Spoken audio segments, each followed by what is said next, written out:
विधानसभा चुनाव को कुछ ही महीने बचे हैं। ऐसे में दोनों ही राजनीतिक दलों भाजपा और कांग्रेस में लगातार बैठकों का दौर जारी है। बात करें अगर भारतीय जनता पार्टी की, तो अभी कुछ दिन पहले ही केंद्र सरकार के गृह मंत्री अमित शाह भोपाल आए थे। उसके बाद 15 और 16 जुलाई को केंद्र सरकार से चुनाव प्रभारी और सह प्रभारी केंद्र में मंत्री आए थे। एक बार फिर 19 को फिर से एक बड़ी बैठक होगी जिसमें केंद्रीय नेतृत्व शामिल होंगे और संभवतः 30 जुलाई को एक बार फिर से केंद्र सरकार के गृह मंत्री अमित शाह भोपाल आ सकते हैं।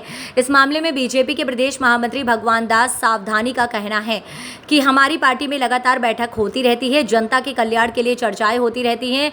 अमित शाह के दौरे को लेकर उनका कहना है कि अभी उनका पूरा प्रोग्राम नहीं आया है, जल्दी घोषणा की जाएगी। वहीं कांग्रेस द्वारा बीजेपी की जमीन खिसकने की बात को लेकर भगवान दास सबनानी का कहना है कि हमारी जमीन तो मजबूत है, अपना देख लें। साथ ही विशेष संपर्क अभियान के आज दूसरे दिन को लेकर उनका कहना है कि जनता के बीच लगातार शिवराज ही लोकप्रिय हैं और जनता से उन्हें प्यार मिलता है। वहीं चुनाव आयोग द्वारा 6 से अधिक अगर किसी घर में वोटर है तो उसका भौतिक सत्यापन की बात को लेकर भगवान दास सबनानी का कहना है कि ये स्वागत योग्य कदम है और ऐसा होना चाहिए।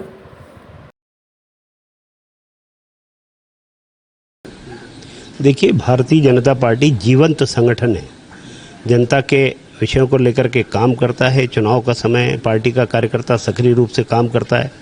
बूथ जीता चुनाव जीता इस संकल्प के साथ जब हम लगते हैं तो हमको लगातार अपने कार्यकर्ताओं को और किस तरीके से तराशा जा सकता है, उसको और कैसे चैतन्य करके और काम में लगाया जा सकता है, इसके लिए लगातार योजनाएं बनती हैं। और इसके कारण भारतीय जनता पार्टी हर एक क्षेत्र में लगातार मजबूती के साथ बनी हुई है। 39 लाख से ज़्यादा हमारे जो डिजिटल जो जिनका पंजीयन है, ऐसे कार्यकर्ता हैं, तो निश्चित रूप से भारतीय जनता पार्टी काम करती है। और ये बैठकों के माध्यम से ही जो निर्णय होते हैं वो निर्णय नीचे तक जाते हैं और उनका क्रियान्वयन होता है, जिससे पार्टी को लाभ मिलता है। किस तारीख को मिश्रा जी आ रहे हैं?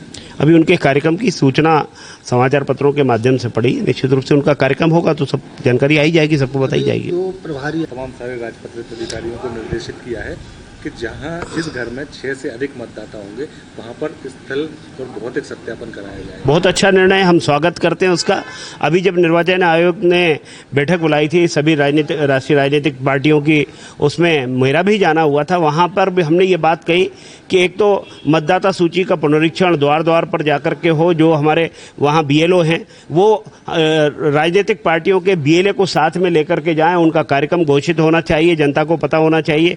2 अगस्त से लेकर के लगातार ये अभियान चलने वाला है। और इसमें हमने बार बार कहा है कि मतदाता अचानक से किसी क्षेत्र विशेष में मतदाता बढ़ते हैं, कहीं ना कहीं वो योजना से होते हैं, उसको रोकने का काम ये जो BLO जाते हैं उनकी जिम्मेदारी है। BLO के ऊपर भी 10-10 बूथों के ऊपर एक इंचार्ज है, वो उसकी जिम्मेदारी है कि इन सब चीज़ों को देखना।